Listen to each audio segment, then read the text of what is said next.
Hello दोस्तों, नमस्कार। स्वागत है आपका सक्सेस इन हिंदी अकेडमी। देखिए दोस्तों, आज की वीडियो सिर्फ आपके कमेंटों के जवाब की वीडियो होगी और जिसने कमेंट नहीं किया है उनके काम की भी ये वीडियो होगी। हालांकि इस टॉपिक पे मैं वीडियो बना चुकी थी, लेकिन फिर बार बार आपके कमेंट आ रहे थे। मैंने सोचा और भी ऐसे अभ्यर्थी हो सकते हैं जिनको ये संशय बना रहेगा और ऐसे ही संशय चलता रहा तो आप अपनी तैयारी भी सुनिश्चित रूप से नहीं कर पाओगे।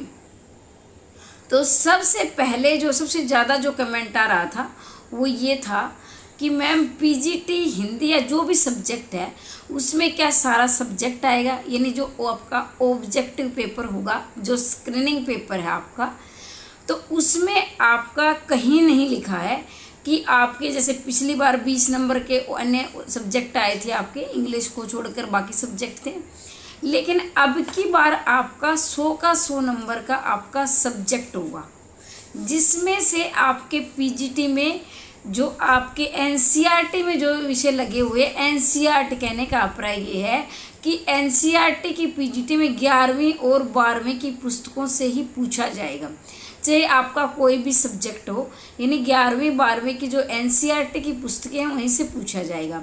अब मैं बात करती हूँ पीजीटी हिंदी की। तो पीजीटी हिंदी में आरो भाग 1, आरो भाग 2, वितान भाग 1, वितान भाग 2, जनसंचार, अभिव्यक्ति और माध्यम। कहने का अभिप्राय ये है, वैसे पुस्तकें तो ये आपको 4 खरीदनी पड़ेंगी, माफ़ कीजिए, हाँ जी 4 ही खरीदनी पड़ेंगी, लेकिन इनके नाम मतलब वैसे देखा जाए तो ये 2 ही पुस्तकें हैं। और जो आपकी 5वीं पुस्तक है जनसंचार, अभिव्यक्ति और माध्यम, ये उसी के अंदर आ जाएगी। कहने का मतलब ये कॉम्बो में है, जुड़ी हुई उसमें, यानी 11वीं और 12वीं में दोनों में साथ ही लगी हुई है। ये अलग से खरीदने की कोई आवश्यकता इसमें नहीं है। तो ये आपका डाउट था। पीजीटी हिंदी में स्क्रीनिंग में सारा का सारा यानी 100 का 100 नंबर का सब्जेक्ट पूछा जाएगा और सब्जेक्ट में भी आपकी एनसीईआरटी पूछी जाएगी, जिसमें आपका 11वीं और 12वीं की पुस्तकें हैं एनसीईआरटी की। ठीक है, समझ में आ गया होगा। अब है सब्जेक्टिव एग्जाम में, तो ये भी आपने काफ़ी वीडियो देख चुके हैं, बहुत सी वीडियो इसमें पहले बन चुकी हैं। कोई सीटों की चिंता नहीं है, इतनी सीट मिलेंगी कि उसमें बहुत सारी सीट खाली भी रह जाएंगी। ठीक है, लेकिन वहाँ आप लिखने का जो आपका होता है ना, एक प्लेन पेज जो आप वैसे लिखते थे, जैसे ये बनाते थे आपके ये जो आपके उसमें लगते थे आपके प्रैक्टिकल, तो ये इस तरह बिल्कुल आपका प्लेन पेज मिलेगा। थोड़ा सा एक लाइनिंग खिंची मिलेगी, जैसे हो सकता है इधर मतलब इधर ना लिखिए, तो इसमें उसकी थोड़ा सा अभ्यास कर लीजिए। बाकी आपको पेज में कोई दिक्कत नहीं आएगी, लिख सकते हैं। और बहुत ज़्यादा लंबा लिखोगे तो भाई उसमें क्या होगा कि आपके 15 के क्वेश्चन पूरे नहीं हो पाएंगे। ठीक है, 15 जैसे कुल क्वेश्चन आएंगे आपके 18 में से कितने करने होंगे आपको? 15 क्वेश्चन करने पड़ेंगे, कोई भी कर सकते हो। 18 में से जो आपको अच्छी प्रकार से आ रहा है कोई भी प्रश्न आप कर सकते हो। कुल 18 प्रश्न होंगे, 15 उनमें करने होंगे और आपकी जो सीट होगी वो प्लान होगी, कोई भी दिक्कत सीटों वाली नहीं होगी। बहुत सारा कुछ भी लिख सकते हो, बहुत आधे से ज़्यादा खाली रह जाएगी। तो ये संशय ना रखें कि क्या सीट नहीं बचेगी और सीट नहीं मिलेगी, ऐसा कुछ भी नहीं है। दूसरी ये बात है कि ज़्यादा से ज़्यादा बस 3 पेज, मतलब जो आपका जो खड़ा ये ऐसे होता है ना, मैं एक बार आपको बता देती हूँ। देखो, जैसे आपकी ये पेज में बोल रही हूँ, जैसे आपका ये पेज है, ठीक है, तो ये इधर से 1 और इधर से 2, ये खड़ा 1 है, ये 2 माना जाएगा। ठीक है, तो ज़्यादा से ज़्यादा आप 2.5 3 बस, जो अच्छी प्रकार से आ रहा है उसके 3 ही काफ़ी हैं। 3 पेज बस इतना ही होगा, क्योंकि इतना तो कोई पढ़ता भी नहीं है। तो कोशिश करें 2.5 पेज में या 3 पेज में अपना प्रश्न खत्म करने का प्रयास करें। अब हो सकता है कि कोई प्रश्न ही छोटा हो, तो ये नहीं कि ज़बरदस्ती 3 ही भरने या 2.5 ही भरने, तो 2 से भी आप काम चला सकते हो। प्रश्न क्या है देखा जा सकता है, पूछा क्या, क्योंकि कुछ प्रश्न ऐसे नहीं होंगे साढ़े 10 नंबर के होंगे, कुछ प्रश्न ऐसे भी होंगे जो 4-4 नंबर के होंगे, कुछ प्रश्न ऐसे भी हो सकते हैं कि 2-2 नंबर के पूछे जाएँ, तो वो आपके भाग मिलेंगे। लेकिन आपको क्या करना है, जैसे कि मान लीजिए 10 नंबर का प्रश्न है, उसमें आपके भाग दिए गए हैं कितने, जैसे मान लीजिए कि कोई 2 नंबर का है, कोई 4 नंबर का है, तो उसका विशेष ध्यान रखें कि एक भाग को एक ही जगह पर पूरा लिखें। ठीक है। एक वजह से मान लीजिए एक प्रश्न के 3 पार्ट हैं, यानी 3 भाग है, तो उन तीनों भागों को इकट्ठा लिखेंगे आप। ये नहीं कि 2 आप यहाँ लिख रहे हो, एक फिर बाद में लिख रहे हो, ऐसा नहीं कि आप लिख नहीं सकते, लिख सकते हो, लेकिन ये एक नकारात्मक प्रभाव जाता है, ठीक है। तो ये इससे आपके नंबर कटने के चांस ज़्यादा बढ़ जाते हैं। अगर आप लगातार लिखते हो, ऐसा नहीं कि लगातार वैसे नहीं लिख सकते, मतलब जिस मान लें एक प्रश्न में 3 भाग हैं, उन भागों की मैं बात कर रही हूँ, ये नहीं कि आप वैसे लिख सकते हो। तो जो भाग दिए गए हैं वो आप इकट्ठा लिखोगे, भाग की मैं बात कर रही हूँ। ऐसा नहीं कि आप 1 2 3 4 ऐसे लगातार लिखें, ऐसा नहीं। जो भाग दिए ना जिस प्रश्न में, उनको आपको लगातार लिखना है। तो इतना ये समझ गए होंगे। सीट की कोई दिक्कत नहीं है, सीट आपको प्लान मिलेगी, उसका अभ्यास कीजिए, काफ़ी सारी सीटें मिलेंगी, उस सीट में भी आपको प्रश्न मिलेंगे, और एक जो क्वेश्चन आपका जो प्रश्न पत्र वो अलग से मिलेगा। इसमें आपकी कोई भी दिक्कत नहीं होगी। ज़्यादा से ज़्यादा लिखने का अभ्यास करें और अपनी तैयारी और मजबूत करें। एनसीईआरटी की पुस्तकों के अलावा और कुछ पढ़ने का क्या इसमें इतना है नहीं, प्रैक्टिस सेट लगाते रहें। एनसीईआरटी पुस्तकों पर ज़्यादा फोकस करें पीजीटी में, ठीक है। अब आप ये पढ़ रहे हो, साहित्य के कुछ क्वेश्चन ऐसे आएंगे जैसे भक्ति और नॉर्मल है होते हैं, वो आप प्रैक्टिस सेट में ही लगा लोगे तो ये अच्छा रहेगा, क्योंकि आप बहुत ज़्यादा साहित्य में घुसोगे तो ज़्यादा से ज़्यादा एनसीईआरटी से प्रश्न पूछे जाएंगे।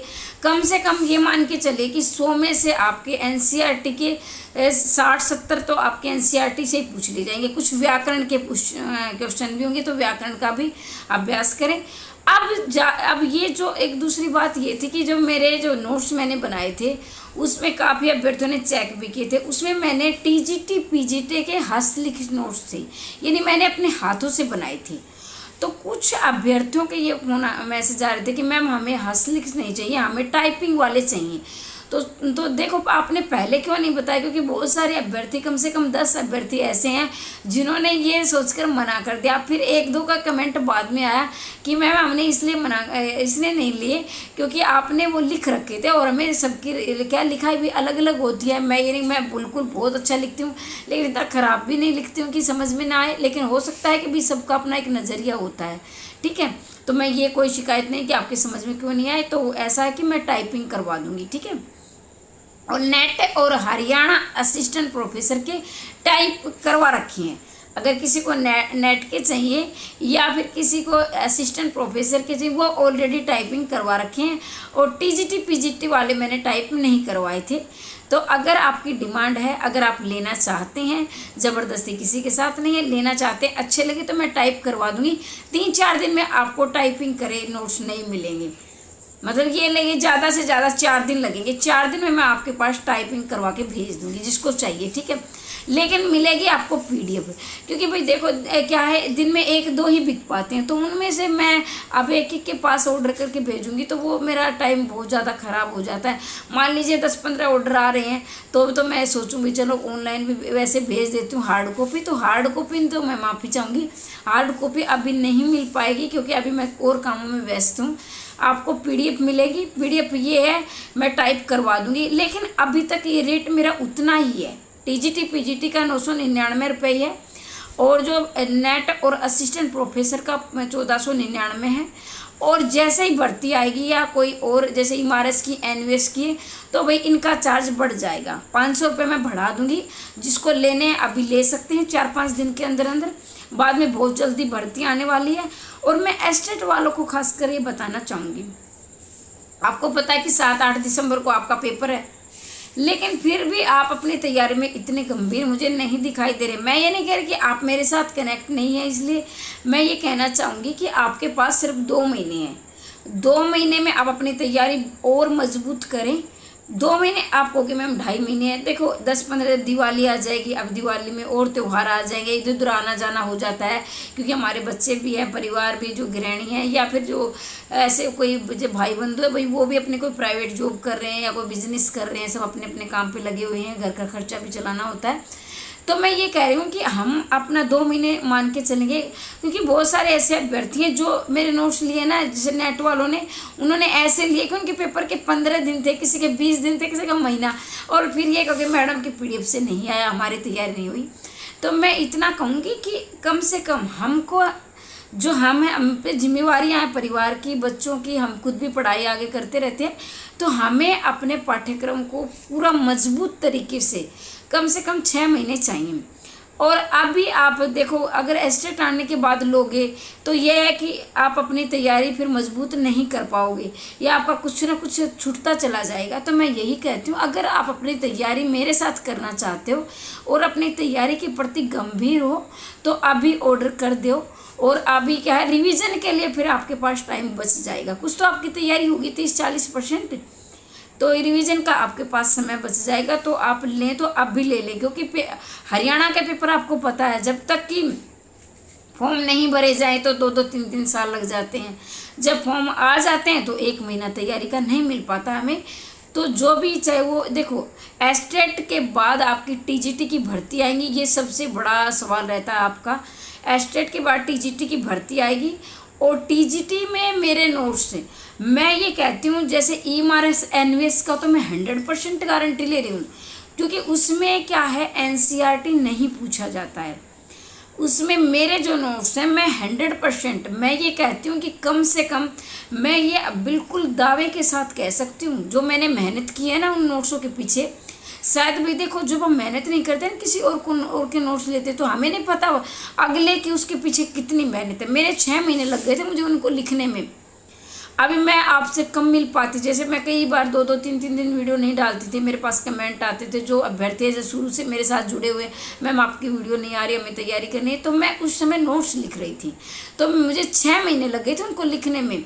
ऐसा नहीं है कि मैंने भाई क्या है, कोई भी ऐसे फोटो कॉपी करवा के मैं आपको बुक में पढ़ा देती हूँ। और अब जो मेरी जो क्लास आती है ना प्रतिदिन, वो क्लास आपकी RTGT PGT HPSC PGT और हरियाणा असिस्टेंट प्रोफेसर नेट, अभी 5 यूनिट ऐसी हैं जो सभी के लिए क्या, अभी TGT का और PGT का भी तो गहराई से क्वेश्चन पूछने लगे हैं।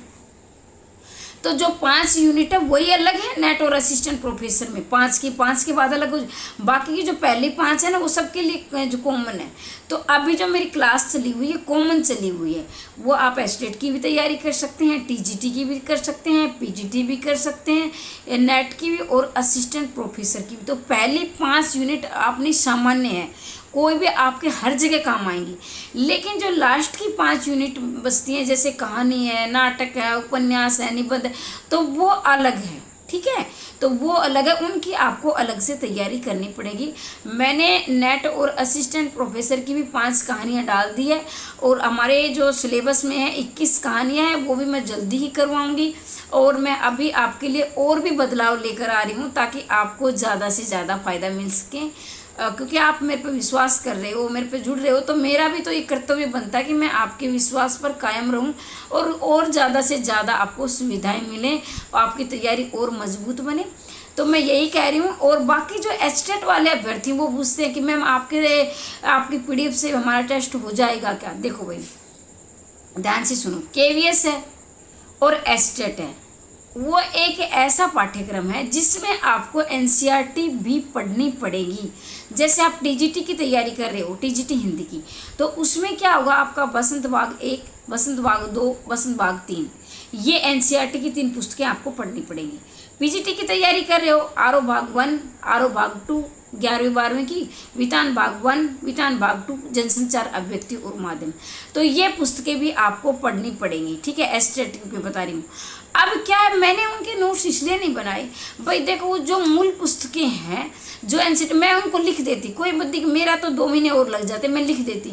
लेकिन फिर आप कहते कि मैम ने तो पुस्तकों के लिख के दे दिया, मैं बेवकूफ़ बना दिया, फिर आपके टाइपिंग के पैसे लगते, और वो पुस्तकें सिर्फ 40-45 रुपये की मिल रही हैं, और आप टाइप करवाते तो आपका पैसा भी ज़्यादा लगता। तो इसलिए मैंने उनके नोट्स नहीं बनाए, और उन बनाने की आवश्यकता भी उनकी नहीं होती है, ठीक है। अंडरलाइन करते रहें, कुछ मुख्य बातें लगे उनके अंडरलाइन कर लिया करो और पढ़ लिया करो। बाकी जो मेरे नोट्स है, बाकी साहित्य की मैं गारंटी लेती हूँ, व्याकरण की मैं गारंटी लेती हूँ, काव्य शास्त्र की, अगर कोई प्रश्न उससे बाहर नहीं जाएगा। मेरे नोट्स जो मैंने बनाए, अगर आप बनाना चाहते हैं तो मैं एक दिन इस पर भी चर्चा करूंगी, वीडियो बहुत लंबी हो जाएगी कि मैंने नोट्स बनाए थे, कैसे बनाए, लेकिन थोड़ा सा शॉर्ट रूप में ज़रूर बताना चाहूँगी कि आप एक पुस्तक पढ़ सकते हो बार बार, उसमें आपका पेपर पास हो जाएगा। लेकिन उस पुस्तक में आपको समय ज़्यादा हो सकता है, जैसे दृष्टि की बुक है, सब बहुत अच्छी दृष्टि की बुक मेरे पास भी रखी है। लेकिन दृष्टि की बुक आप क्या है, जैसे गृहिणी है भाई, काम में आपको मुश्किल से 4-5 घंटे मिल पाते हैं 24 घंटों में से।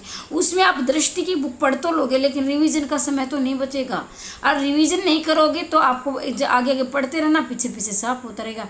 जो मैंने नोट्स बनाए हैं वो मैंने क्या क्या, कुछ तो मैंने दृष्टि के भी उठाए हैं, क्योंकि मुझे तो भाई हमें तो ज्ञान चाहिए, कहीं से मिल जाए। मैं ये नहीं कि मैं दृष्टि की बुक का प्रचार प्रसार कर रही हूँ।